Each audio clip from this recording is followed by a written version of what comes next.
রিফাত সাহেবের সামনে এসে দাঁড়িয়ে বলল, ভুল করে ফেললি, তুই আমাকে ডেকে অনেক বড় ভুল করলি। আমি মৃত ছিলাম, ভালোই ছিলাম, জাগিয়ে দিবি। রিফাত সাহেব থর থর করে কাঁপছে, ভয়ে তার শরীরের সমস্ত লোম দাঁড়িয়ে গেল। তিনি লক্ষ্য করলেন ধীরে ধীরে অবয়বটা আরো দানবীয় আকার ধারণ করল, আর খুব দ্রুত এসে রিফাত সাহেবের শরীরে প্রবেশ করে বলে উঠল, ভৌতিক দুনিয়া।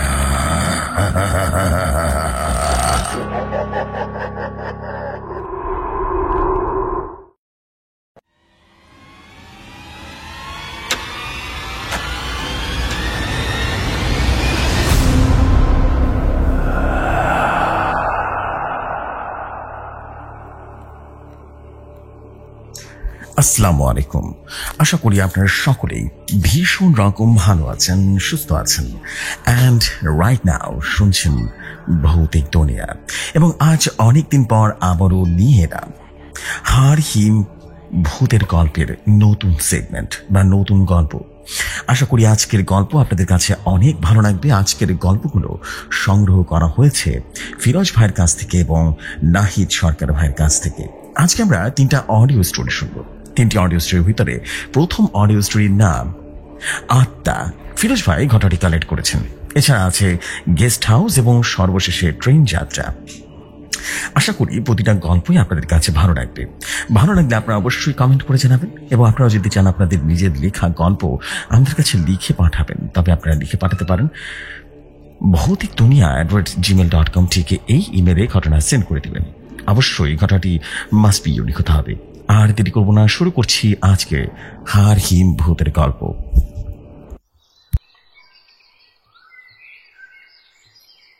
যেভাবে লেখা আছে আমি সেভাবেই পড়ছি। আসসালামু আলাইকুম জফরি ভাই, আশা করি আপনি ভালো আছেন। আমিও ভালো আছি। আমার নাম ফিরোজ খান। আজ আবারও ঘটনা লিখে পাঠাচ্ছি। ঘটনাটি কালেক্ট করেছি অনলাইন প্ল্যাটফর্ম থেকে। ঘটনাটির নাম আত্মা। এই ঘটনার মূল লেখক অঞ্জন কুমার। আশা করি গল্পটি পড়ে শোনাবেন। কলেজ শেষ, এখন অপেক্ষা শুধু রেজাল্ট বেরোনোর। হাতে আছে 3টে মাস।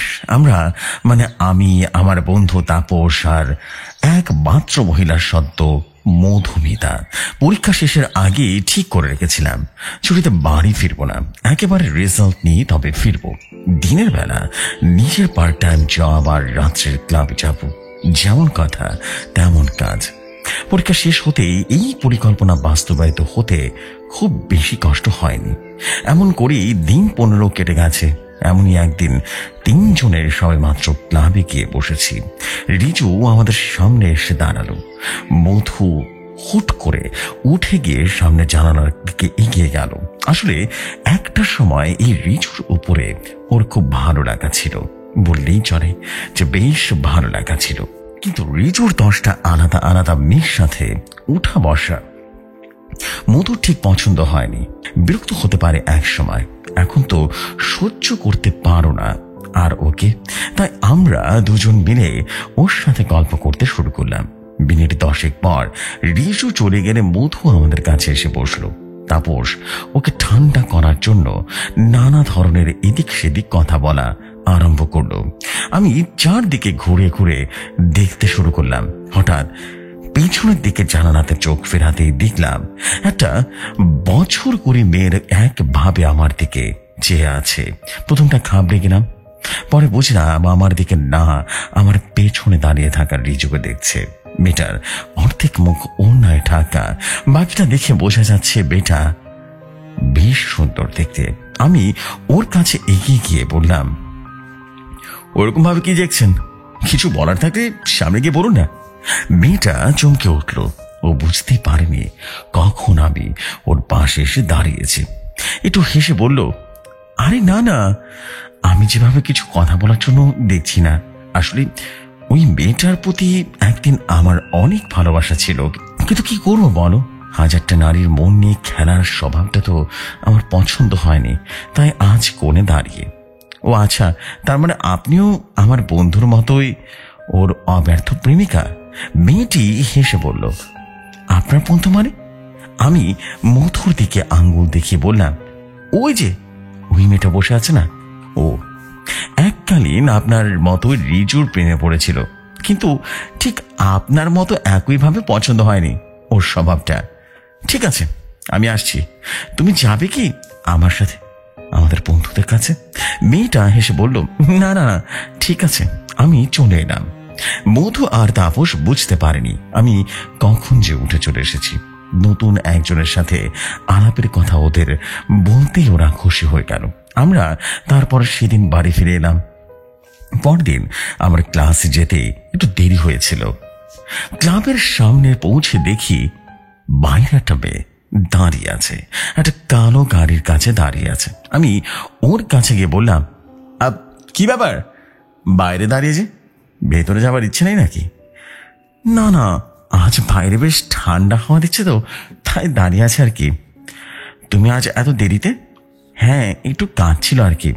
একটার পর একটা কথা বাড়তে থাকে, একটা সময় এগোতে থাকে প্রায় 10:30 নাগাদ। হঠাৎ বলে উঠলো, ও আজ আসি তাহলে। আমি বললাম, চলো তবে তোমাকে বাড়ি পর্যন্ত পৌঁছে দিই। হাঁটতে হাঁটতে মিনিট 20 পরে কলভার্টের কাছে গিয়ে দাঁড়িয়ে বলল, ওই যে ওই গলিটার থেকে একটু গেলেই আমার বাড়ি, তুমি চলে যাও, বাকিটা আমি চলে যেতে পারবো। আমি বললাম, আচ্ছা ঠিক আছে, সমস্যা নেই। এগিয়ে আসতে যাচ্ছি, ও হঠাৎ জিজ্ঞেস করলো, এত কিছু মাঝে তোমার নামটাও তো জানা হলো না। আমি বললাম, আমার নাম রাহুল। তোমার? নন্দিতা। তো নন্দিতা, গুড নাইট, বাই।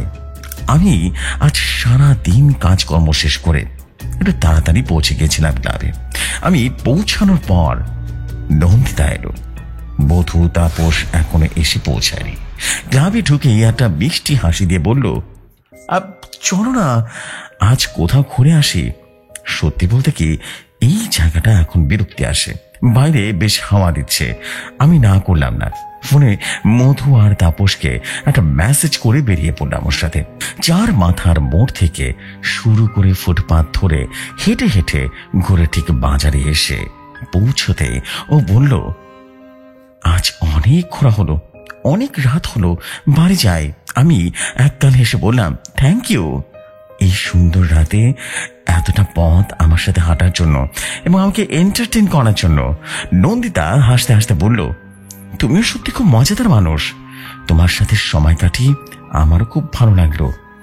কিছুক্ষণ চুপ থাকার পর ও হঠাৎ জিজ্ঞেস করলো, আচ্ছা আজকে তারিখটা কত? আমি বললাম, 18 জুন। কিছু দূর যেতে না যেতেই হঠাৎ মেঘ ঝড় নেই, কিছুই নেই, কিন্তু বৃষ্টি নামলো। আশেপাশের রাস্তায় দাঁড়ানোর সেই রকম কোনো জায়গা নেই দেখে আমি বললাম, চলো পাশে আমার ঘর, একটু দাঁড়িয়ে তোমাকে বাড়ি ছেড়ে দিব। বাড়ি পৌঁছে দেখি বৃষ্টি তখন আরো বেড়েছে।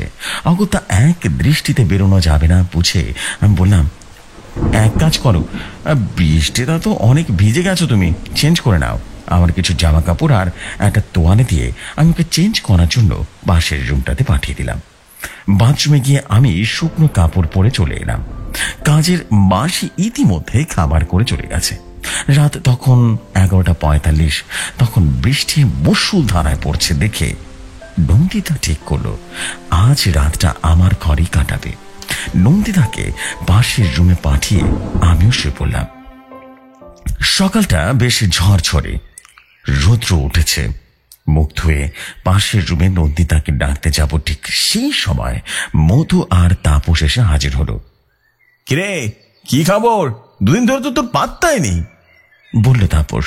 আমি বললাম, না রে, সেরকম কিছু না, আসলে কাল একটু নন্দিতার সাথে ঘুরতে বেরিয়েছিলাম। নন্দিতা? সেটা আমার কে রে? মধু একটু হেসে দিয়ে বলল, বুঝছি, সব বুঝছি।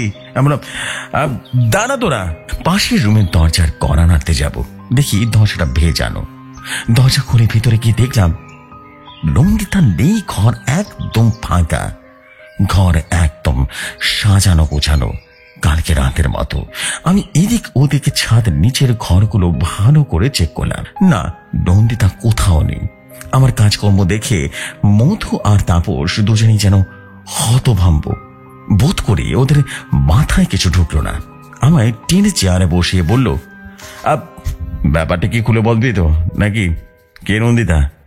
আর কাল তোর ঘরে বা কি করছিল? আমি দুদিনের পুরো ঘটনাটা ওদেরকে খুলে পোহাতে ওরা যেন হতভম্ব হয়ে গেল। মধু বলল, এত কিছু ঘটে গেছে, তুই একবার তো বলিস না আমাকে। সেদিন শুধু বললি অন্য একজনের সাথে আমার মতো নাকি রিজুকে ভালোবাসে, তারপর এত কিছু হয়ে গেছে, একবার তো বলিসনি। আমি উত্তেজিত হয়ে বললাম, বলার সময় পেলে তো বলবো, তাই না? কাল রাতে ফেরার পর তো ঘুমিয়ে গেছি, তারপর তার কিছু বলা হয়নি। আজ এলি তোরা। তাপস বলল, অত চিন্তা না করে একটা ফোন কর না, হয়তো বাড়ি চলে গেছে বলে। আমি ফোন নাম্বারটা ডায়াল করাতে বলল, রং নাম্বার। 3-4 বার একই বলার পর আমি ফোনটা রেখে দিলাম।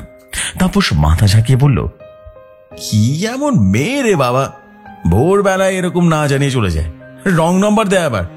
আমি স্নান করে কাজে যাওয়ার জন্য তৈরি হলাম। এরপর 2 দিন হয়ে গেছে ক্লাবে গেছি, কিন্তু নন্দিতার আর দেখা পায়নি। কোনো ফোন মেসেজ কিছুই করেনি। দেখা না পেয়ে আমার প্রাণটা কেমন যেন করছিল। সত্যি বলতে কি, এই দুনিয়ার আলাপে ওর প্রতি কিরকম একটা অদ্ভুত অনুভূতি সৃষ্টি হয়েছে, মুখে বলে বোঝাতে পারবো না। হঠাৎ আমার মাথায় এলো কলভার্টের কথা, যার পাশে গড়ি দিয়ে সেদিন রাত্রেবেলা সে বাইরে যাবার কথা বলেছিল। আমি মধু আর তাপসকে ফোন করে কলভার্টের কাছে দাঁড়ানোর জন্য বললাম। মিনিট 10 মধ্যেই পৌঁছে গেলাম কলভার্টের কাছে। আমার পৌঁছানোর সাথে সাথে মধু আর তাপস পৌঁছে গেল। 3 জন মিলে একটার পর একটা বাড়ি গিয়ে খুঁজতে লাগলাম নন্দিতাকে। প্রায় 8 ঘন্টা খোঁজার পর যখন নন্দিতা নামে সেই গলিতে কাউকে পেলাম না, তখন আমার মনটা প্রায় ভেঙে গিয়েছে। আমি বললাম, ছাড়, আর খুঁজে লাভ নেই, হয়তোবা এখানে থাকে না। মধু বলল, ওই দেখ আরেকটা বাড়ি আছে, চল ওটা দেখে আসি। সত্যি কথা বলতে কি, আমার আর খোঁজার ইচ্ছা ছিল না, কিন্তু ফিরে যেতেও মন চাইছিল না। তাই হাঁটতে হাঁটতে বাজারের কাছে গিয়ে পৌঁছালাম। কলিং বেলটা বাজাতেই বাড়ির ভেতর থেকে 1 বছর 40-এর ভদ্রমহিলা বেরিয়ে এলেন। তিনি ঠিক করে দাঁড়াতে পারছিলেন না। মধু এগিয়ে গিয়ে বলল, আচ্ছা, এটা কি নন্দিতার বাড়ি? মধুর মুখে নন্দিতার নাম শোনা মাত্রই ভদ্রমহিলা মধুর উপরে ঝাঁপিয়ে পড়ে, ওর বুকে কিল খুশি মারতে থাকে আর চোরে চোরে বলতে শুরু করলেন, তুই নন্দিতাকে মেরেছিস, তুই নন্দিতাকে মেরেছিস। চিৎকার করে ভেতর থেকে 1 বছর 50 এক ভদ্রলোক চলে এলেন। তিনি ভদ্র মহিলাকে মধুর উপর থেকে তুলে ভেতরে নিয়ে গেলেন। তাপস মধুর হাতটা ধরে ওকে দাঁড় করালো। ভদ্রমহিলাকে ভেতরে রেখে ভদ্রলোকটি বাইরে এলেন। আমাদের কাছে হাত জোর করে ক্ষমা চাইতে চাইতে তিনি বললেন, আসলে ওই নন্দিতা মারা যাওয়ার পর ওর বা একেবারে ভারসাম্য হারিয়ে ফেলেছেন। বাইরে কারোর সাথে এসে ওর নাম শুনে তিনি এভাবেই তার উপরে লাফিয়ে পড়েন। আমি নন্দিতার বাবা। নন্দিতা মারা গেছে? বিস্ময়ের সাথে বলল তাপস। হ্যাঁ, আজ প্রায় বছর 4 হলো। আমি উত্তেজনার সাথে বলে উঠলাম, কিন্তু এটা কিভাবে সম্ভব? এটা তো সম্ভব না। আমার কথা শেষ করতে না করতেই নন্দিতার বাবা বলে উঠলেন, বুঝেছি, বেশ কিছুদিন ধরে তোমাদের দেখা দিচ্ছে, তাই তো? আমি অবাক হয়ে বললাম, হ্যাঁ, আপনি কিভাবে জানলেন? ও মারা যাওয়ার 1 বছর পর থেকে এই ঘটনাটা করছে। তুমি 3য় ব্যক্তি যেইভাবে আমার বাড়িতে ওকে খুঁজতে রে। মধু কাঁপা কাঁপা গলায় জিজ্ঞেস করল, কিন্তু কিভাবে মারা গেল? সে ভদ্রলোক বলে উঠল, রিজু বলে ছেলেকে খুব ভালোবাসত, কিন্তু রিজুর সাথে অন্য এক মেয়ের সম্পর্কে কথা জানা মাত্রই নন্দিতা ভেঙে পড়ে। এর 1 দিন পরে নন্দিতা নিজের প্রাণ নিজে নিয়ে নেয়। কথাটা বলেই নন্দিতার বাবা মাটিতে বসে কাঁদতে শুরু করলেন। তার চোখ দিয়ে জলের ধারা বেরিয়ে আসছে। চোখের জল মুছতে মুছতে তিনি বললেন, 4 বছর হয়ে গেল। এ তো গত পরশু 18 জুন 2019। তো জেফরি ভাই, এই ছিল আমার ঘটনা। যদি ভালো লাগে পড়ে শোনাবেন। আমি আরো একটি ঘটনা পাঠিয়েছি, 2টি ঘটনায় শেয়ার করবার অনুরোধ রইল। জেফরি ভাই, ভালো লাগলে শেয়ার করতে পারেন ভৌতিক দুনিয়ায়।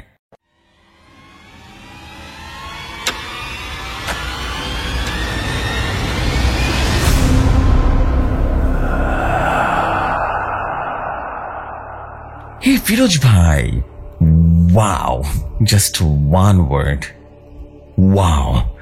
Oh my god, what a story. That is a beautiful story ভাই। আপনার স্টোরিগুলো অনেক ভালো লাগছে, মনে হচ্ছে যেন চোখের সামনে ঘটনাগুলো ঘটছে। এত সুন্দর, এত সুন্দর, দিস ইজ অ্যামেজিং। এরকম একটা স্টোরি আমি সবসময় চাই বেসিক্যালি। মানে এগুলো না পুরোপুরি আমি কি বলবো, একেবারে সাসপেন্স তৈরি করে, একটা আলাদা ভিতরে একটা ভয় ভয়, মানে ভয় ভয় একটা ব্যাপার স্যাপার কাজ করে। সত্যি অসাধারণ, অসাধারণ ছিল। আমি সত্যি মানে একই সাথে বলবো যে আমাদের ফিরোজ ভাইয়ের কোনো তুলনা হয় না, বিকজ তিনি যে ঘটনাগুলো দেখেন না, বা যেগুলো কালেক্ট করে পাঠান, ওরে বাবা রে বাবা, একটু বেশি ভয়ঙ্কর হয়। অসম্ভব রকম সুন্দর ছিল ভাই। Thank you very much, thank you very much. আমরা চলে যাচ্ছি ফিরোজ ভাইয়ের আরো একটি গল্পে, এবং এই গল্পটিও তিনি আমাকে পাঠিয়েছেন, এবং আশা করছি আপনাদের প্রতিটা গল্পই অসম্ভব রকম ভালো লাগবে। এরকম সাসপেন্সের গল্প কিন্তু আপনাদের কাছে আজকে শেয়ার করব, এবং আমি আপনাদেরকে বলেছিলাম হাড় হিম ভূতের গল্প আবারও ফিরে এসেছে। এক্স্যাক্টলি। এবং হাড় হিম ভূতের গল্পের প্রথম গল্পটা কেমন লেগেছে কমেন্ট করে জানাবেন। আর চলে যাই আমরা পরবর্তী গল্পে। আশা করি পরবর্তী গল্প অনেক সুন্দর লাগবে। চলে যাই পরবর্তী গল্পে।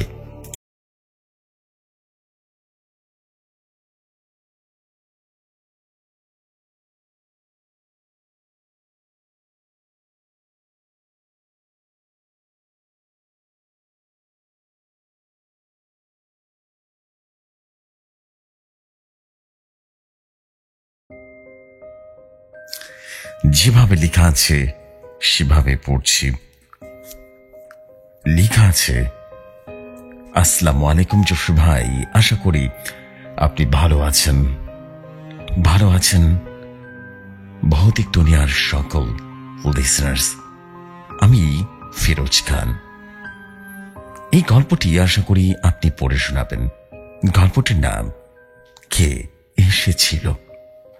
গল্প লেখকের নাম অঞ্জন কুমার। শুরু করছি আজকের এই গল্প। সালটা সম্ভবত 2004। আমি তখন এক নাম করা টেলিকম কোম্পানির টেকনিক্যাল সেলস বিভাগের কর্মরত। নতুন চাকরি, অভিজ্ঞতার নিরিখে আমি নিতান্তই আনকোড়া। কর্মজীবনের প্রথম দিকের দিনগুলো বোধ করে ভুলতে পারা যায় না কোনোদিনই। পায়ের তনার জমি শক্ত করার চেষ্টা জানাতে গিয়ে কত বিচিত্র পরিস্থিতির সম্মুখীন যে হতে হয়েছে তার ইয়াত্তা নেই কোনো। সেলসের চাকরি বিস্তর ঘোরাঘুরি থাকে, আর নতুন ছেলেদের দৌড়াদৌড়ি ঠিক কতটা বড় করে নেবার জন্য কোম্পানির ইচ্ছাকৃতভাবে অনেক সময় তাদের সবচাইতে সুদূরবর্তী এবং প্রত্যন্ত জায়গায় কাজ দিয়ে পাঠায়। ব্যাপারটা প্রথম কষ্টকর, তা অস্বীকার করার কোনো সুযোগ নেই বটে। তবে এতে করে বিভিন্ন ধরনের মানুষ তাদের বিভিন্ন জীবনযাত্রায় এবং সর্বোপরি অঞ্চল ভিত্তিক লোক সংস্কৃতি সম্পর্কে যে প্রভৃত জ্ঞান এবং অভিজ্ঞতা সঞ্চয় করা যায় তা এক কথায় অসামান্য।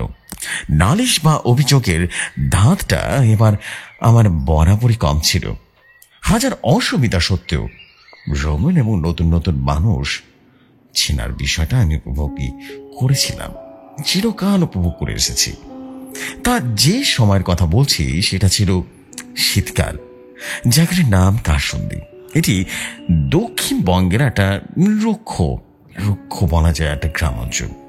লোক বসতি নিহাইতে কম, বিশেষ করে ইন্ডাস্ট্রিয়াল বেল্টে প্রতিষ্ঠানগুলো সম্ভবত এই কারণেই মানুষের বসবাসের এলাকা থেকে বেশ খানিকটা তফাতে তৈরি করা হয়। অ্যাপ্লিকেশন লাইনে কিছু টেকনিক্যাল সমস্যা এসে পড়ার কারণে আমাকে সেখানে পাঠানো হয়। মোটামুটি দিন চারেকের ব্যাপার ছিল। প্রথমে ডিপার্টমেন্টে গিয়ে সমস্যার ধরন বুঝে একটা সলিউশন বের করা এবং কাস্টমারের সামনে এসে সলিউশনের ট্রায়াল তৈরি করা, সন্তুষ্টির প্রমাণ সঙ্গে নিয়ে গিয়ে হেড অফিসে রিপোর্ট করা, এই হলো আমার কাজ। কোম্পানির তরফ থেকে আমার থাকার ব্যবস্থা করা হয় একটা স্থানীয় গেস্ট হাউসে। গেস্ট হাউসটি অফিস সংলগ্নই বলা চলে। ওই অঞ্চলের বাসিন্দা যে এলাকায় থাকে সেটা গেস্ট হাউস থেকে বেশ খানিকটা দূরে। ফলত সামান্য দোকানপাট বা যে কোনো প্রয়োজনে লোক বসতি অবধি পায়ে হেঁটে পৌঁছানোর প্রায় এক অসম্ভব ব্যাপার। গেস্ট হাউসে রান্না বান্না বা নিজের পক্ষে সামান্য চা তৈরি করার কোনো ব্যবস্থা ছিল না। এইসব কারণে কোম্পানির ট্রাভেলিং সেলস এক্সিকিউটিভদের যখন গেস্ট হাউসে এসে উঠল, তার থাকা খাওয়ার বিষয়টা দেখাশোনা করার জন্য স্থানীয় একটা লোককে কোম্পানির তরফ থেকে ঠিক করে দেওয়া হতো। তার নাম ছিল জুবিন্দর। মাঝারি বয়স এবং মাঝারি চেহারা চটপটে মানুষ ছিল জুবিন্দর। সে তার একটা ঝিরঝিরে মোটর বাইকে করে খুব ভোর ভোর আমার জন্য জল খাবার নিয়ে গেস্ট হাউসে চলে আসতো। আমার টুকটাক যা যা লাগবে সেসব ব্যবস্থা করে দিয়ে সে গ্রামে ফিরে যেত। তার কাছে গেস্ট হাউসের একটা চাবিও থাকতো। বিকেলের দিকে সে রান্নার সাথে করে নিয়ে এসে সেসব ঢাকা দিয়ে রেখে ঘর তোর ছাড়পোক দিত এবং সন্ধ্যায় মুখোমুখি বিদায় নিত। গেস্ট হাউস থেকে অফিস যাতায়াতের জন্য কোম্পানির গাড়ি থাকতো আমার জন্য। যেহেতু নির্দিষ্ট সময়ের মধ্যে কাজ শেষ করার ব্যাপার ছিল, তাই আমার ফিরতে ফিরতে একটু রাতই হতো প্রতিদিন। প্রত্যন্ত অঞ্চলে নেটওয়ার্কের সমস্যার জন্য বাড়িতে বা বন্ধু বান্ধবদের সাথে ফোনে বেশি কথা বলার উপায় ছিল না। কোনো বই সাথে করে না নিয়ে যাওয়ায় সেই পথে কাটানো এক প্রকার ছিল অসম্ভব। তাই রাতে খাবারের পর বেশি খানিকটা স্রেফ বিছানায় শুয়ে শুয়ে ওপাশ এপাশ করতাম। দক্ষিণ ভারতের শীত তো আর কলকাতার মতো নয়, হাড় বচ্চা ইতস্ত জমে বরফ হয়ে যাওয়ার মতো অবস্থা। কাজে ঘুম আসতে চাইতো না কিছুতে। দুদিন কাটানোর পরে বুঝলাম সমস্যাটা বেশ জটিল এবং তাতে সপ্তাহখানেকের বেশি সময় লেগে যেতে পারে। সেই মর্মে হেড অফিসে খবর দিলাম। আমার কাসন্দি মাস দীর্ঘায়িত হলো। চতুর্থ দিন রাতে আমি ঠান্ডায় কাঁপতে কাঁপতে প্রাণপণ ঘুমানোর চেষ্টা করছি। এমন সময় একটা অস্পষ্ট খসখসের শব্দ কানে এলো। এমনিতে রাত 9টার পর থেকে সমস্ত জায়গা জুড়ে শ্মশানের নিস্তব্ধতা নেমে আসতো। সামান্য কিছু কোম্পানি যারা রাতেও কাজ চালাতো তাদের কারখানা থেকে মাঝে মাঝে কিছু আওয়াজ আসতো বটে, তবে সেই সবই ছিল আমার পরিচিত শব্দ। কিন্তু এই শব্দটা একেবারেই আলাদা এবং সেটা এসেছে খুব কাছ থেকে। আমি একইভাবে শুয়ে পড়লাম। মিনিট তিনেকের মধ্যে আবারও শোনা গেল শব্দটা, এবার একটু স্পষ্ট। শুয়ে শুয়ে ধারণা করলাম সেটা আসছে শোবার ঘর সংলগ্ন ছোট্ট একটা বারান্দা থেকে। সাহস করে উঠে পড়লাম, আলো জেলে বেরিয়ে এলাম বারান্দায়।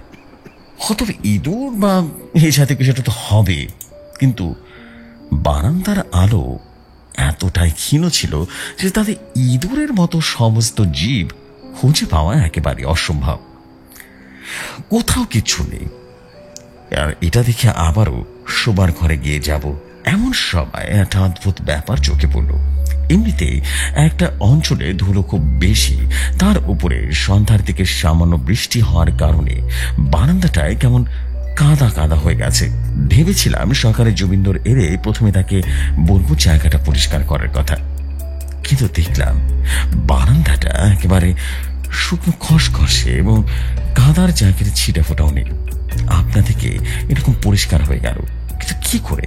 চিন্তা করতে করতে আরো কয়েক পা এগোতে চোখে পড়লো এক চোরা ফোমের চোট, আর ঠিক প্রবেশদ্বারের পাশে রাখা এটা। জমিন্দর আসা যাওয়া করছে আজ 3 দিন হয়ে গেছে।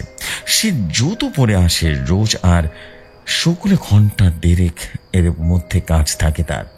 এক পাটি চটি বই নিয়ে আসে এবং রেখে যায় মানে হয় না। সবচেয়ে বড় কথা হলো গেস্ট হাউসে ফিরে নিজের জুতো ছাড়ার সময় আমি সেখানে অন্য কোনো চটি দেখিনি। এখন আমার জুতোর ঠিক পাশে সেই চটি দেখে বেশ আমাকে হতাম বলা যায়। আগামীকাল সকালে জুবিন্দরকে জিজ্ঞেস করব, এই ভেবে আবারও শোবার ঘরে ফিরে এসে শুয়ে পড়লাম। মিনিট ঘুরতে না ঘুরতে আবারও সেই শব্দ। এবার ঘরের ভেতর থেকে আমি প্রায় লাফিয়ে উঠে বিছানায় বসে পড়লাম। ভৌতিক কাণ্ড, এই পাষণ্ড বর্জিত জায়গায় এ কি বিপদে পড়লাম রে ভাই। হঠাৎ হঠাৎ মাথার শিওর থেকে ভাঙা ভাঙা কণ্ঠস্বর শোনা এলো, ডর গা ক্যা স্যার। চমকে পেছনে ঘুরে দেখি একটা বয়স্ক লোক, অর্ধ ময়লা খাটো ধুতি আর একটা ধুলো মলিন ছোপ ছোপ সোয়েটার গায়ে কুজো হয়ে দাঁড়িয়ে আছে, আমার দিকে চেয়ে আছে। বিস্ময় আর ভয় তখন আমার প্রাণপন্তক অবস্থা। মুখ দিয়ে কোনো কথা বেরোচ্ছে না। তখন আমাকে শান্ত করার চেষ্টা করে লোকটি বলল, গলতি সে दरवाजा खुला रह गया था साहब, मैं आवाज लगाया, आप सो रहे थे इसलिए अंदर आया देखने के लिए, सब ठीक है तो ना। আমি হিন্দি বললাম, আন্দার আয় গয়া মানে আপনি কে?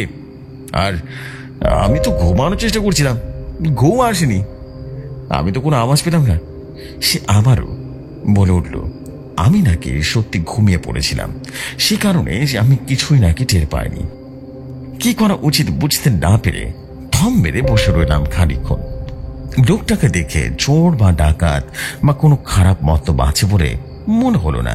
দিব্যি গোবেচারা গোছের চেহারা, কথাবার্তা বেশ সংযত। ভয় এবং বিস্ময় এই ভাবটা থিতিয়ে এনে পরে লোকটাকে বসতে বললাম। সে বিছানার পাশে চেয়ারে এসে বসে দেখলাম কুটি কুটি মেরে ঠান্ডা মেঝে না করে কাবু হয়ে আছে। একটু ইতস্তত করে ছোট্ট বেলার সেই ছোলা ফ্রান্স গোছের জিনিসটা বের করে আমাকে জিজ্ঞেস করলো, চা পিওগে স্যার? খটকা লাগলো। কোথা থেকে একটা অপরিচিত লোক বনানি কনে ঘরে ঢুকে এসে চা খাওয়াতে যাচ্ছে, ঘটনাটা কি? তবে জানি না কোন মুহূর্তে সে অস্বস্তিটা কেটে যেতে লাগলো। হাড় কাঁপানো ঠান্ডায় অপ্রত্যাশিত গরম চায়ের সন্ধানে পেয়ে ফিরে দেওয়ার বেশ কঠিন, তাই রাজি হয়ে গেলাম। সে আন্তরিকতার সাথে কাগজের কাপের কাছে রীতিমতো আমার দিকে চা দিয়ে শুরু করলো নিজের কথা। জানতে পারলাম এই গভীর রাতে আগন্তুক জাতির অতিথির নাম ত্রিনাল চিতার লাঠি। কাশুন্দি থেকে বোদো শহর দিকে যেতে মাইল 7 ভেতরে দিকে আরেকটা গ্রাম পড়ে, যার নাম বতরতলি। সেই গ্রামে চিতালদের প্রায় 4 পুরুষের বাস। পুরুষের চাষাবাদ করে জীবিকা নির্বাহ করে বিগত 30 বছরের অতিরিক্ত কম বৃষ্টিপাতের জন্য সেখানকার বেশিরভাগ জমি চাষের অযোগ্য রুক্ষ ভূমিতে পরিণত হয়েছে। সরকারের তরফে যথেষ্ট চেষ্টার অভাবে গ্রামে বহু পরিবার চারপাশে প্রধান শহরগুলোতে উপার্জনের আশায় যেতে বাধ্য হয়েছে। তাদের বেশিরভাগই আর গ্রামে ফিরে আসা হয়নি। চিত্রাল পৈতৃক জমি জায়গার উপরে নারীর টান উপেক্ষা করে যেতে পারেনি। সামান্য চাষ জমি সম্বল করে স্ত্রী এবং 1 পুত্র সন্তান নিয়েছিল তার ছোট্ট সংসার। স্ত্রীর মাঝে মাঝে ঘুষঘুষের জ্বর আর খাসি হতো। ছেলের বয়স যখন 8 বা 9 বছর হচ্ছিল তখন তার স্ত্রী জ্বরে মারা যান। সদর হাসপাতাল থেকে জানানো হয়েছিল ফুসফুসে ইনফেকশন। সময় মতো চিকিৎসার অভাবে কিছু করা সম্ভব হয়নি। সেই থেকে শুরু হয় চিত্রালের জীবনের এক নতুন লড়াই। ওই বয়সে ছেলের জীবনে একই সাথে বাবা এবং মায়ের ভূমিকা পালন করা, তাকে লেখাপড়া শিখিয়ে প্রতিষ্ঠিত করার জেদ নিয়ে স্বপ্ন দেখা শুরু করেছিল চিতাল। প্রায় 2 ঘন্টা সাইকেল চালিয়ে প্রত্যেক দিন ছেলেকে স্কুলে দিয়ে আসতো সে। নিজে লেখাপড়া না জানলেও রোজ নিয়ম করে পড়তে বসানো এবং গ্রামের বেশিরভাগ সমবয়সী বাউন্ডুলের ছোকরাদের সান্নিধ্যে এসে ছেলে যাতে কিছুতেই বিপদে না চলে যেতে পারে সেদিকে সজাগ দৃষ্টি রাখত সে।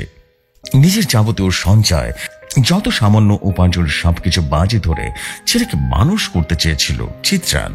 ছেলেও তাকে হতাশ করেনি। বাপের কষ্ট সে বুঝত। মন দিয়ে পড়াশোনা করে দিল্লি টেকনিশিয়ান ইউনিভার্সিটি থেকে সসম্মানে ডিগ্রি অর্জন করে চাকরি পায় একটা বেশ নাম করা ইলেকট্রিক কোম্পানিতে। এই অঞ্চলে তাদের প্ল্যান্ট ছিল। ছেলে চাকরি পাওয়ার পর থেকে চিত্রালের জীবনে ধীরে ধীরে একটা পরিবর্তন আসতে থাকে। দীর্ঘ লড়াইয়ের পর সুখে কোমর স্পর্শ তাদের নিরাপদ আশ্রয়ের সন্ধান দেয়। সাধ হয় কটা বছর গেলে ছেলেরা একটা বিয়ে দিয়ে শেষ কথা বল কর্তব্যটা সরাতে পারলেই ব্যাস, জীবন আর কোনো অপূর্ণতা থাকবে না। এই অবধি বলে দম নেবার জন্য থামল চিতাল। একটা দীর্ঘশ্বাসের পর বলল, ছেলে নাকি কাজের সুবাদে কদিন জন্য বাইরে কোথাও গিয়েছে, অনেক দূরে গিয়েছে, তাই একা একা বাড়িতে বোন ঠেকে না বলে এদিক সেদিক ঘুরে বেড়াতে থাকে। এই গেস্ট হাউসের আশেপাশে সে প্রায় আসে, তবে এর আগে যাদের এখানে থাকতে দেখেছে তারা সবাই বেশ বয়স্ক আর হোমরা চোমরা, তাই যে কথা কইবার সাহস হয়নি তার। আমার বয়স একেবারে তার ছেলের মতো, তাই আমাকে দেখে সে আলাপ করতে এসেছে, সঙ্গে চা নিয়ে এসেছে। কথা বলা শেষ করে চিতাল উঠার জন্য তোড়জোড় করলো, বলে গেল, আজ সবাই তো আমার কথা বললাম, পরদিন এসে আপনার কথা শুনবো। আমিও ওকে বিদায় দিয়ে এসে পড়লাম। ঘড়িতে তখন প্রায় 1টা। চিত্রালের সাদামাটা সহজ জীবনের গল্প নিয়ে ভাবতে ভাবতে ঘুমিয়ে পড়লাম। পরদিন সকালে জমিনদর এলে তাকে রাতের কোটা ঘটনাটা বললাম। দেখলাম ওর বুক কেমন যেন গম্ভীর হয়ে এসেছে। সব শুনে একটাই কথা বলল, আপনার বয়স কম, এসবের মধ্যে থাকবে না, কোম্পানিকে বলে তাড়াতাড়ি থাকবার একটা ব্যবস্থা করেন কোথাও, বুঝতে পেরেছেন? শুনে আমার ভারী রাগ হলো। একে তো এখানে সন্ধ্যের পর কেউ থাকে না, একটা লোক এসে কিছুক্ষণ সঙ্গে দিল, এই প্রবল ঠান্ডায় চা খালো, এইসবের কোনো মূল্য নেই, উল্টো মুখ ভার করেছে। আমি আর কিছুই বললাম না। জল খাবার শেষ করে রওনা দিলাম অফিসের দিকে। এর দিন 2-1 পরে বিকেলে একটা ব্রেকে কোম্পানির এক বয়স্ক অপারেটরের সাথে কথা হচ্ছিল। এটা সেটা প্রসঙ্গ ঘুরে আমি চিৎচারের কথা তুললাম, বললাম এই নামের কাউকে সে চেনে কিনা, আর লোকটা কেমন ছিল। সে অপারেটর খানিকক্ষণ আমার মুখের দিকে হতভম্ব দৃষ্টিতে চেয়ে থেকে বলল, তার কথা আপনি জানলেন কি করে সেটা বলুন। আমি হালকা ভাবে বললাম যে জবিন্দরের মুখে শুনেছিলাম বটে, তবে সে যে আরো কি বলেছিল সেটা তেমন মন দিয়ে শুনিনি। অপারেটর বলল, চিত্রালের কথাই অঞ্চলে যারা একটু পুরনো তারাই সবাই জানে, বড় ভালো মানুষ ছিল। একটা সময় এখানে বিভিন্ন কোম্পানিতে ঘুরে ঘুরে চা বিক্রি করতো, সে করে ছেলেকে অনেক দূর পড়িয়েছিল। এখানকার গ্রামগুলোতে লেখাপড়া তেমন চলে নাই, কিন্তু চিতা ছিল একরোখা। ছেলেটা ইঞ্জিনিয়ার বানাবে বলে নম্র স্বভাবের জন্য সবাই তার সাথে আলাপ ছিল।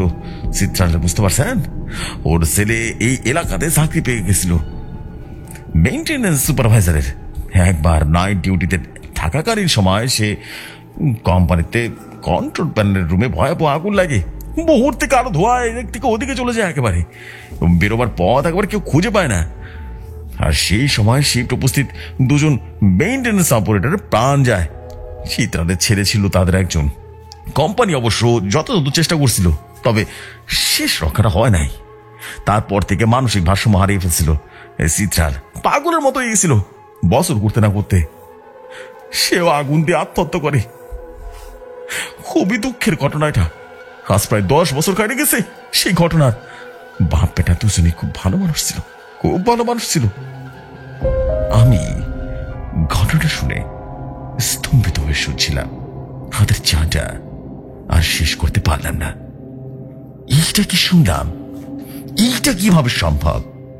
সেদিন রাতে কি আমার ঘরে এসেছিল, আমাকে চা খাইয়েছিল? এই প্রশ্নের উত্তর আমার জানা নেই। তবে নাইবা জানলাম চিত্রালের মতো এত সহজ সরল সৎ মাঠের মানুষ সাথে কোনোদিন আলাপ হয়েছিল আমার। নির্বান্ধব শীতের রাতে ভাগ করে নিয়েছিল পরম স্নেহের উত্তাপ। হয়তো আমার মধ্যে খানিকক্ষণের জন্য নিজের ছেলেকে খুঁজে পেয়েছিল সে। সেই স্মৃতি আমারও সঙ্গী হয়ে থাকবে। ঈশ্বরের কাছে আজও প্রার্থনা করি চিত্রাল এবং তার ছেলের আত্মা যেন শান্তি পায়। এই ছিল ঘটনা জেফরি ভাই। আশা করি ঘটনাটি ভালো লাগবে। পরে শোনাবেন। আমি ফিরোজ খান বলছি মিরপুর থেকে, আমার দেশের বাড়ি চুয়াডাঙ্গাতে।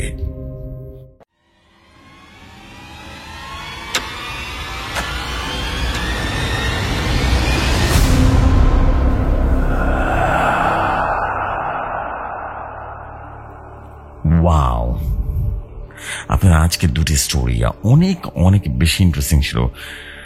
লাস্টের দিকে একটা সাসপেন্স ছিল ভাই, প্রতিটা স্টোরির লাস্টের দিকে একটা অন্যরকম ধাক্কা, মানে হরর স্টোরিজ লাইক দিস, পুরো স্টোরি সবকিছু নর্মাল থাকে, কিন্তু শেষে এসে এমন একটা ধাক্কা খাবে না, ওরে বাপরে দারুণ। এইটা কিন্তু মারাত্মক সুন্দর একটা অদ্ভুত স্টোরি ছিল, দারুণ দারুণ, এক কথায় অসম্ভব রকম ভালো ছিল। সাসপেন্স ছিল, থ্রিল ছিল, অ্যান্ড একই সাথে ভয় ছিল।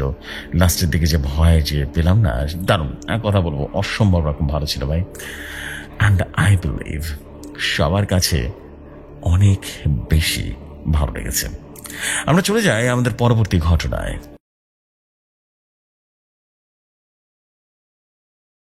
ঘটনা আমার কাছে যেভাবে এসেছে আমি সেভাবে পড়ছি।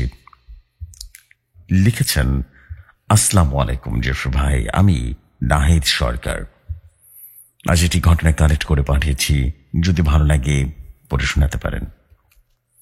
শুরু করছি ঘটনা। এই ঘটনার নাম এক অদ্ভুত ট্রেন যাত্রা। অনেকদিন আগের কথা, প্রায় বছর হয়তো হবে। আমি কলকাতার একটা কোম্পানিতে চাকরি করি। অফিসের কাজের জন্য আমাকে প্রায় বিভিন্ন জায়গায় যেতে হতো, কিন্তু একদিন ঠিক করলাম বায়ু পরিবর্তন করতে যাব। কলকাতার ধুলো ধোঁয়া থেকে নিজেই কিছুদিনের জন্য সরিয়ে রাখবো। তাই ঠিক করলাম কোনো এক গ্রামে গিয়ে একটু বায়ু পরিবর্তন করে আসবো। কোথায় যাব যখন ভাবছিলাম, তখন অফিস থেকে বিশেষ জরুরি কাজের জন্য আমাকে রায়পুর পাঠানো হলো। রায়পুর থেকে অত্যন্ত গোপনীয় আর অমূল্য কিছু কাগজপত্র নিয়ে আমার যাওয়ার কথা ছিল নাগপুরে। ঠিক করলাম রাতের এক্সপ্রেস ট্রেন ধরে রায়পুরে পৌঁছাবো। ট্রেন সেখানে পৌঁছালো সকালে। রায়পুরে কাজ মিটিয়ে কিছুদিন থেকে তারপর নাগপুর যাব। শীতের রাত, প্রচন্ড ঠান্ডা। আমার জিনিসপত্র বলতে একটা ব্যাগ, আমার সমস্ত দরকারি জিনিস ওই ব্যাগের মধ্যে সযত্নে রাখা ছিল। ব্যাগটা সাবধানে হাতে নিয়ে স্টেশনের ওয়েটিং রুমে ট্রেনের অপেক্ষা বসছিলাম। রাত তখন 12টা হবে। ট্রেন আসার সঠিক সময় রাত 12:30। তবে ট্রেনের লেট হওয়া যে স্বাভাবিক তা আমার জানা ছিল। যাত্রীর সংখ্যা ছিল মাত্র কয়েকজন। ট্রেনের চায়ের স্টলটা খোলাই ছিল। ব্যাগটা হাতে নিয়ে সেখানে গেলাম। বড় কাপের এক কাপ কফি নিলাম। কফিতে ঠান্ডা যেন বেশ কমে এলো। ঘড়িতে সময় দেখলাম 12:20।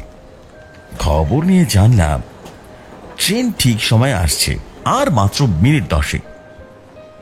কনকনে সেই শীত আর ওয়েটিং রুমে যেতে আর মন চাইল না।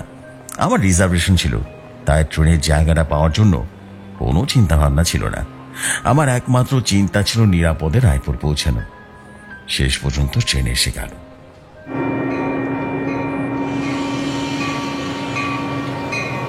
রাতের এক্সপ্রেস ট্রেন। ট্রেন আসতেই স্টেশনটা কেমন যেন জীবিত হয়ে গেল। এই শীতের রাতেও একদম জীবন্ত। আমার নির্দিষ্ট কোচ নাম্বার দেখে এগিয়ে গেলাম আমি। রিজার্ভেশন লিস্টে আমার নাম আর সিট নাম্বার দেখে কোচে উঠে পড়লাম। আপার বার্থে উঠে ব্যাগটা লোহার প্লেটের সঙ্গে আনার শিকলে জড়িয়ে মজবুত একটা তালা এঁটে নিশ্চিন্ত বোধ করলাম। যথা সময় ট্রেন ছেড়ে দিল। স্টেশনে আলো ক্রমে মিলিয়ে গেল। বাইরে মিশমিশে কালো অন্ধকার। কামরার সকলে প্রায় শয্যায় আশ্রয় নিয়েছিল। ট্রেনে আমার তেমন কোনো ঘুম আসে না, তাই চুপচাপ চোখ বন্ধ করে শুয়ে থাকা ছাড়া আর কোনো কাজ ছিল না। ঠান্ডায় শরীর প্রায় জমে যাওয়ার মতো অবস্থা হয়েছিল, তাই ভালো করে মাথা থেকে পা পর্যন্ত কম্বল ঢাকা দিলাম। হঠাৎ একটা ঘুমানোর মতো আওয়াজ পেলাম। বুক থেকে কম্বলটা সরিয়ে দেখলাম আমার নিচের বার্থে যে ছেলেটা ছিল সে ওখানে নেই। বার্থটা একেবারেই ফাঁকা, আর আমার উল্টো দিকে আবার বার্থে এক মহিলা শুয়ে আছে। লক্ষ্য করে দেখলাম সেটা ওখানে শুয়ে আছে। তাদের থেকেই ঘুমানোর আওয়াজটা আসছে। নতুন বিয়ে করে তারা হানিমুনে যাচ্ছে, তাই বউকে ছেড়ে সে থাকতে পারছে না, আর সেও তার বরকে ছেড়ে থাকতে পারছে না। পুরো ঘটনাটি আমার চোখের সামনে ঘটে গেল। কিছুক্ষণ পর চেয়ে দেখলাম সেটা ফিরে এসেছে তার বাড়িতে, আর মেয়েটাও একা একা শুয়ে আছে। মনে মনে খুব হাসি পেল।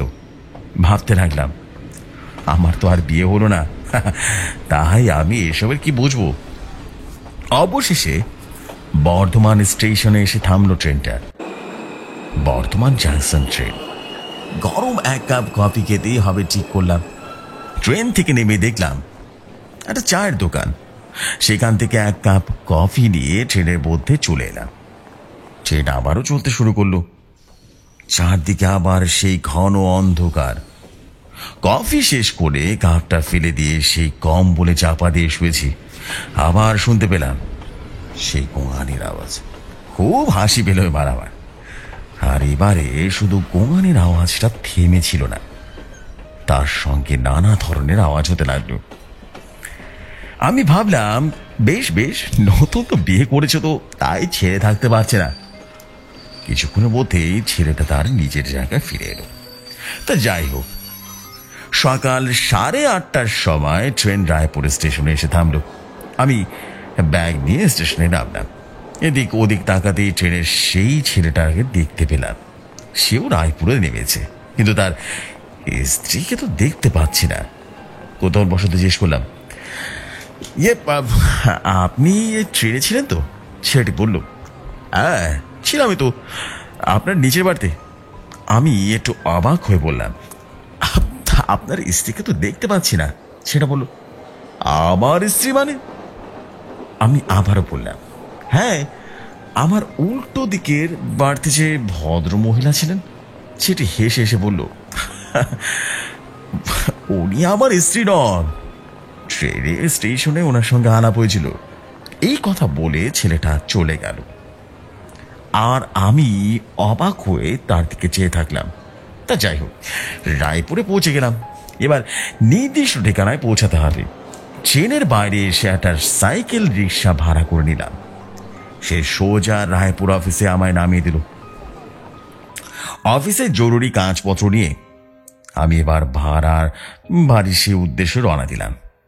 খুব সুন্দর গ্রাম, থাকা খাওয়ার জায়গার অভাব হলো না। একটা খুব সুন্দর এবং ছোট্ট বাড়িতে থেকেও গেলাম। দুপুর খাওয়া দাওয়া সেরে বিছানা শুয়ে পড়লাম। আজ প্রচুর ধকল গেছে, তাই ঘুমিয়ে পড়লাম। পরের দিন বিকেলে বাইরে ঘুরতে বেরিয়েছিলাম। ঘুরতে ঘুরতে এক ভগ্ন বাড়ির সামনে এসে দাঁড়ালাম। তখন সন্ধ্যা হয়ে গেছে। চারদিকে ঝিঝি পোকার ডাক, আর তার সঙ্গে সুন্দর ফুরফুরে বাতাসও বইছে। এই যেন এক সুন্দর জায়গা। সেখানে বসে বসে পুরনো কিছু কথা ভাবতে চোখের কুট ভিজবে ভিজে করছে। এমন সময় হঠাৎ করে শুনতে পেলাম কি যেন আমাকে বলছেন, কোথা থেকে আসছেন? এই গ্রামে নতুন নাকি? এই হঠাৎ করে আচমকা কথাগুলো শুনে আবার সারা গায়ে কাঁটা দিয়ে উঠল। চোখ তুলে তাকে দেখলাম একজন ভদ্রলোক। ভদ্রলোকটা রোগা এবং যেন মনে হয় আমারই মতো। ভাগ্য তাকেও ঠেলে দিয়েছে অন্ধকারে। ভদ্রলোক ধুতি পরে আছেন, আর তার উপর একটা পাঞ্জাবির আবার সব বোতামগুলো খোলা। মাথার চুলো এলোমেলো, আবার শরীরে যেন এক অস্বস্তির ছাপ। বড় বড় যেন এই মাত্র তিনি কর্মক্ষেত্র থেকে ফিরেছেন। যে সময় তার খাওয়া দাওয়া করে বিশ্রাম নেওয়ার কথা, সেই সময় তিনি বাইরে হাওয়া খেতে বেরিয়েছেন। ভদ্রলোক আমার পাশে বসলেন। আমি সঙ্গে সঙ্গে বলে উঠলাম, আমি কলকাতা থেকে আসছি। ভদ্রলোক বললেন, কি করায়? আমি আবারও বললাম, চাকরি করি। ভদ্রলোক কিছুক্ষণ থেমে থেমে আবারও বললেন, কি না আপনার আর কিসের চাকরি করেন? আমি এবার আমার নাম বললাম, আর তার সঙ্গে কি চাকরি করি সেটাও বললাম। কিন্তু ভদ্রলোক কৌতূহল যেন থেমে গেল না। আবার প্রশ্ন করলেন আমায়, এইখানে কেন এসেছেন? আমি বললাম, বায়ু পরিবর্তন করতে এসেছি। লোকটা আমার কথা শুনে বেশ আশ্চর্য হয়ে গেল। তারপর বলল, আজ 6 বছর যাবত এখানে বায়ু হয়েছি, কিন্তু কোনো ফল পাইনি। আমি বললাম, একটা কথা ঠিক, কলকাতা থেকে এখানে যথেষ্ট বায়ুর পরিবর্তন আছে। ভদ্রলোক বললেন, হ্যাঁ, এই কথাটা আপনি ঠিক বলছেন। আমি এই গ্রামের স্কুল মাস্টার। রোজ সন্ধ্যায় এখানে এসে বসি। আজ তোমায় দেখে চমকে গিয়েছিলাম, তাই প্রশ্ন করলাম আর কি। আমি তখন বললাম, না ঠিক আছে, আজ তাহলে আমি উঠি, কেমন? আজ রাতে আবার আমায় নাগপুর চলে যেতে হবে অফিসের একটা জরুরি কাজে। এই বলে সেখান থেকে আমি চলে এলাম। রাতের ট্রেন, তাই খাওয়া দাওয়া সেরে বেরিয়ে পড়লাম নাগপুরের উদ্দেশ্যে। রাতের এক্সপ্রেস ট্রেন। নাগপুরে গিয়ে পৌঁছালাম সকালে। আবার ওইদিকে শীতের রাত, প্রচুর কনকনে ঠান্ডা, এবং স্টেশনে চায়ের স্টল দেখে তাড়াতাড়ি এক কাপ কফি নিয়ে নিলাম। কফি খাওয়া শেষ হতেই ট্রেনের সাই সাই শব্দ একেবারে বেড়ে উঠল, সাইরেনের শব্দ। আর ট্রেনের সিট ধরার কোনো ব্যাপার ছিল না, আমার রিজার্ভেশন ছিল। আর এই স্টেশনে ট্রেন দাঁড়ায় মিনিট 10। আর দুর্ভাবনার কোনো কারণও ছিল না। আমার শুধু একমাত্র চিন্তা ছিল কাগজপত্রগুলোকে নিরাপদে নাগপুরে পৌঁছানো। অবশেষে ট্রেন এসে থামলো। ট্রেন আসতেই আমার নির্দিষ্ট কোচ নাম্বার দেখে এগিয়ে গেলাম। রিজার্ভেশনের লিস্টে আমার নাম আর সিট নাম্বার দেখে কোচে উঠে পড়লাম। এবারও সে আপার বার। তা যাই হোক, বাড়তে উঠে ব্যাগটা আগের মতো লোহার প্লেটের সঙ্গে আনা শিকড়ে জড়িয়ে মজবুত করে একটা তারা এঁটে দিয়ে নিশ্চিন্ত মনে বসে পড়লাম। ট্রেন ছেড়ে দিল। বাইরে 20 মিশে কালো অন্ধকার। আগে বলেছি ট্রেনে আমার ঘুম আসে না, তাই জেগেছিলাম, কিন্তু ঘুম আর আসছিল না। প্রচুর ঠান্ডা লাগছিল। মনে হচ্ছিল আমি যেন কাশ্মীরের বরফের উপরে শুয়ে আছি। ঠান্ডা শরীর প্রায় জমে যাওয়ার মতো অবস্থা হয়ে আছে। পরের স্টেশন বিলাসপুর জাংশন। সেইখানে গরম এক কাপ কফি খেতেই হবে আমি ঠিক করলাম। বিলাসপুরের কথাটা মনে পড়তেই খুব ভয় লাগলো। তার কারণ বিলাসপুরে ছোটবেলা আমি বহুদিন কাটিয়েছি। তার আমার একান্ত প্রিয় বন্ধু, তারও সেখানে থাকে, অবশ্য বহুদিন, এবং তার খোঁজ খবর রাখার সময় পায়নি। তবে মাঝে মাঝে ফোন করতো সে। আর ইচ্ছে ছিল তারেকের সঙ্গে একবার বিলাসপুর এলে দেখা করতে হবে, কিন্তু কি দুর্ভাগ্য যে বিলাসপুরের উপর দিয়ে যাচ্ছি, তবু তার সাথে দেখা করার সুযোগটা এলো না। ভাবতে ভাবতে ট্রেন এসে বিলাসপুর স্টেশনে থামলো। ব্যাগটা শিকল বাঁধা অবস্থায় রেখে বার থেকে নেমে এলাম। তারপর সামনে তাকিয়ে দেখলাম একটা চায়ের দোকান। চায়ের দোকান দেখে প্ল্যাটফর্ম নেমে এলাম। আমার কামরার সামনে দোকানটা, তাই নজর রাখতে সুবিধা হলো। এক কাপ কফি নিয়ে চুমুক দিয়ে হঠাৎ চমকে গেলাম। প্রচুর তারেক হাসি মুখে আমার সামনে এসে দাঁড়িয়েছে। এই একটু আগে যার কথা ভাবছিলাম, সে সশরীরে আমার এসে আমার পাশে এসে দাঁড়াবে কল্পনাও আমি ভাবতে পারিনি। তারক হাসি মুখে বলল, কিরে দারুণ চমকে গেছিস মনে হচ্ছে, তাই না? হ্যাঁ, আমি তখন বললাম, সত্যি অবাক কাণ্ড, একটু আগে তো তোর কথা ভাবছিলাম। তুই এত রাত্রিবেলা কোথা থেকে এলি বলতো? তারক একটু ধরা ধরা গলায় বলল, রায়পুর থেকে। তারপর যাচ্ছিস কোথায়? আমি বললাম, নাগপুর যাচ্ছি, খুব জরুরি একটা কাজ আছে। তারকের সঙ্গে কথা বলতে বলতে হঠাৎ আমি চমকে উঠলাম। কথায় এমন ব্যস্ত ছিলাম যে ট্রেন কখন ছেড়ে দিয়েছে আমি বুঝতে পারিনি। আসলে অনেক দিনের পুরনো বন্ধুর সাথে দেখা হয়েছে। সঙ্গে সঙ্গে আমি পাগলের মতো ট্রেনের পেছনে ছুটতে ছুটতে শুরু করলাম। তারক আমার হাতটা চেপে ধরলো। তার হাতটা কি ঠান্ডা! আরে বাবা, যেন মনে হচ্ছে এটা কোনো জীবন্ত মানুষের হাত নয়। তারক আমাকে বলল, এই ট্রেনটা ধরতে পারবি না, সবাই চলে গেছে। তারকের গলার স্বরটা একেবারে আমার কেমন জানি অদ্ভুত লাগলো। আমি চিন্তায় পড়ে গেলাম। উম্মাদের মতো হয়ে গেছে। ব্যাগটা যে ট্রেনে রয়ে গেছে, কেন ওটা সঙ্গে করে নিয়ে নামলাম না? চোখের সামনে দিয়ে ট্রেনের এক্সপ্রেস ট্রেনটা চলে গেল, আর আমার কোনো সম্মিত ছিল না। আচমকায় সারা ট্রেন কেমন এক অদ্ভুত তৎপরতায় যেন জেগে উঠতে দেখলাম। রেলের নানা কর্মচারীরা পাগলের মতো ছোটাছুটি করতে আরম্ভ করেছিল।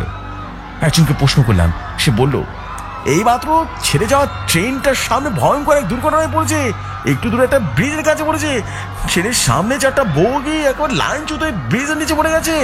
উদ্ধার কাজ শুরু হয়েছে, বুঝতে পেরেছেন? তবে কেউ আর বেঁচে নেই, বুঝতে পেরেছেন? ভয়ঙ্কর সেই খবরে আমার যেন কাঠ হয়ে গেলাম, আর চুপচাপ দাঁড়িয়ে রইলাম। 2 নম্বর কামরাতে আমি ছিলাম, কিন্তু আমার ব্যাগ সেটা তো আর পাওয়া যাবে না। বেশ বুঝতে পারলাম সত্যি আমার খুব ক্ষতি হয়ে গেল। তারকের সঙ্গে আমার এই আশ্চর্যের যোগাযোগের ফলে প্রাণ রক্ষা হয়েছে সে কথা আমার মনে ছিল না। কিন্তু তারক কোথায়? উত্তেজনায় তার উপস্থিতির কথা আমি ভুলে গিয়েছিলাম। চারদিকে তাকিয়ে তারকের কোথাও খুঁজে পেলাম না, দেখতে পেলাম না। ইতিমধ্যে বহু রেল অফিসার, পুলিশ, দমকলের কর্মী, স্টেশন প্রায় অস্বাভাবিক ভিড়। উদ্বিগ্ন মানুষ তাদের আত্মীয় স্বজনদের খুঁজে বেড়াচ্ছে। হতাশায় নিজের উপর খুব রাগ হলো। আর রাগ কি করবো যখন ঠিক করতে পারছিলাম না, তখন বসে বসে কাঁদতে লাগলাম। ব্যাগ না পাওয়ার অর্থ আমার প্রায় সর্বনাশ, কিন্তু কি করারই বা আছে আমার। ইতিমধ্যে ভোরের আলো ফুটে ওঠার আর দেরি ছিল না। তখন রাত প্রায় 4:30। একটা রিলিফ ট্রেন এসে স্টেশনে পৌঁছালো। এসবের মধ্যেও সবচেয়ে বড় চমক তখন আমার জন্য অপেক্ষা করছিল। হঠাৎ কোথা থেকে উদ্ভ্রাস্তের মতো আমার সামনে উপস্থিত হলো তারক, আর তার হাতে আমার সে হারানো ব্যাগ। তারক ব্যাগটা আমার হাতে দিয়ে বলল, এই নে তোর ব্যাগ। আমি স্বপ্ন দেখেছি বলে মনে হলো। তারক কিভাবে এই কামরার ভগ্নপ্রায় অবস্থা থেকে আমার ব্যাগটা উদ্ধার করলো? ব্যাগের শিকলটা তখনও লাগালো। আমি হতবিহ্বল স্বরে বললাম, তারক, তুই তুই আজ আমার প্রাণ রক্ষা করেছিস আর ব্যাগটা উদ্ধার করে এনেছিস। তোকে কিভাবে ধন্যবাদ জানাবো আমি জানি না রে। তারক একটা বিকট হাসি দিয়ে উঠল আর বলল, বন্ধুকে ধন্যবাদ না দিলে চলবে তোর? এই এলাকার সবই আমার চেনা। ব্যাগটা ভাঙা বগি থেকে বের করে আনতে আমার অসুবিধা হয়নি। যাক, আমি একটু আসছি, আবার দেখা হবে। আমি শত ডেকেও কোনো ফল হলো না। সে চোখেতে ভিড়ে হারিয়ে গেল। ততক্ষণে ভোর হয়ে গেছে। আমি জানতাম অন্তত বিকেলের আগে লাইন ক্লিয়ার হয়ে ট্রেন চালু হবে না। তাই ভাবলাম একবার তারকের বাড়ি থেকে ঘুরে আসব। সেই বাড়ির ঠিকানাটা আমার জানা ছিল, এর আগে বহুবার এসেছি। ট্রেনের বাইরে এসে একটা সাইকেল রিক্সায় উঠে জায়গাটার নাম বললাম। রিক্সাওয়ালা সেই জায়গায় ভালোই চেনে বলল। মিনিট 10 মধ্যে সেখানে পৌঁছে নির্দিষ্ট বাড়িতে গিয়ে বেল বাজালাম। ছোট্ট একতলা বাড়ি। কিছুক্ষণ পরেই দরজা খুললেন এক বৃদ্ধ। দেখে চিনতে পারলাম তিনি তারকের বাবা। আমি প্রণাম করে পরিচয় দিতে তিনি আমাকে চিনতে পেরে সাদরে বাড়ির ভেতরে নিয়ে গেলেন। ছোট্ট একটা ঘরে বসতে ঘরে এলেন তারকের মা। আমি বললাম, তারক কি এখনো বাড়িতে ফেরেনি? ওর সঙ্গে স্টেশনে দেখা হয়েছিল আমার, কিন্তু সে কোথায় যে গেল বুঝতে পারলাম না তো। তারকের বাবা হতবিহ্বল স্বরে বলল, তারকের সঙ্গে তোমার দেখা হয়েছে মানে কি বলছো বাবা? তারকের বাও আঁচল চাপা দিয়ে কেঁদে উঠলেন। আমি যেন সত্যি স্তম্ভিত হয়ে গেলাম। অবাক চোখে ফ্যাল ফেল করে তাদের দিকে চেয়ে থাকলাম। তারকের বাবা ধরা গলায় বললেন, তুমি ভুল দেখেছো, তারক 6 দিন আগে অ্যাক্সিডেন্ট করে আমাদের ছেড়ে চলে গেছে। আর সে কোনোদিন ফিরে আসবে না, কোনোদিন আসবে না। একটা বোমা ফাটলেও বোধহয় তেমন আশ্চর্য হতাম না। সে আমার নিচের হাত চেপে ধরে ট্রেনটা ধরতে দেয়নি। সে তো আমার ব্যাগটা এনে দিয়েছে। কিন্তু এসব কথা বলতে সাহস হলো না। এটা কিভাবে সম্ভব? টলতে টলতে বেরিয়ে এসে স্টেশনের দিকে চললাম। আমি বেশ বুঝতে পারছিলাম তারকের আত্মায় আমার প্রাণটা আজ বাঁচিয়েছে। কৃতজ্ঞতার চোখে জল চলে এলো। এই ঘটনা আজ পর্যন্ত আমি একদিনের জন্য ভুলতে পারিনি। সো জেফরি ভাই, এই ছিল গল্প। আশা করি গল্পটি ভালো লেগেছে। ভালো লাগলে আপনি পড়ে শোনাবেন এবং অবশ্যই গল্পটিকে অডিও স্টোরি আকারে শেয়ার করবেন। আশা করি গল্পটি পড়ে শোনাবেন। আসসালামু আলাইকুম জেফরি ভাই। আশা করি আপনি ভালো থাকবেন, ভালো রাখবেন আপনার চারপাশকে। আমি নাহিদ সরকার বলছিলাম।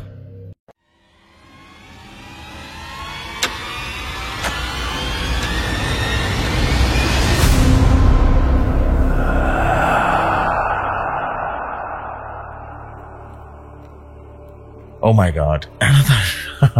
And I hope আপনাদের সবার কাছে স্টোরিটা অসম্ভব রকম ভালো লেগেছে। অ্যান্ড আমি বিলিভ করি যে আপনাদের মনের মতোই একটা এপিসোড মনে হয় আজকে উপহার দিতে পারলাম, ইজন্ট ইট? বিকজ আমি জানি আপনারা কি ধরনের স্টোরি পছন্দ করেন। আমার বোনের মতো কিছু ঘটনা আমি কালেক্ট করেছি, অ্যান্ড আশা করছি প্রতিটা স্টোরি আপনাদের অনেক বেশি ভালো লেগেছে। অ্যান্ড ভালো না লাগার কিছুই নেই, বিকজ আই হোপ স্টোরিগুলো আপনাদের মনের মতো ছিল, এবং আমি কিন্তু আজকে অডিও স্টোরি আকারে স্টোরিগুলো শেয়ার করেছি। আশা করি আপনাদের কাছে মনোমুগ্ধকর লেগেছে। আর আমি এতটুকু বলবো, ভাই যেখানে থাকুন না কেন আপনারা কিন্তু বেস্ট কমেন্টগুলো করবেন, বিকজ আমি চাই যে বেস্ট কমেন্টগুলোই আপনাদেরকে পড়ে শোনাতে। অসম্ভব রকম ভালো লাগলো স্টোরিটা। নাহিদ সরকার ভাই, আপনাকে অনেক অনেক ধন্যবাদ ফর এই স্টোরি। আর আজকে অনেক দিন পর সত্যি কথা বললাম, অনেক দিন পর আজকে আবারও কিন্তু গ্রাম বাংলার ভূতের গল্প সেগমেন্টটি চালু করলাম, বা হাড়হিম ভূতের গল্প সেগমেন্টটি চালু করলাম। আমি ভুল বললাম, হাড়হিম ভূতের গল্প শেয়ার করলাম। আশা করছি হাড়হিম ভূতের গল্প গতবার বা আগেও যেরকম এনজয় করতেন, ঠিক তেমনই এবারও এনজয় করবেন। And I hope sound design আপনাদের পছন্দ হয়েছে। আর দেরি করবো না, এখন বিদায় নেব। দেখা হবে নেক্সট এপিসোডে। ততক্ষণ মধ্যে সবাই ভালো থাকুন, সুস্থ থাকুন। আসসালামু আলাইকুম। আগামীকাল নিয়ে আসবো গ্রাম বাংলার ভূতের গল্পের নতুন একটি হরর স্টোরি। সো এখনকার মতো বিদায় নিচ্ছি। আসসালামু আলাইকুম।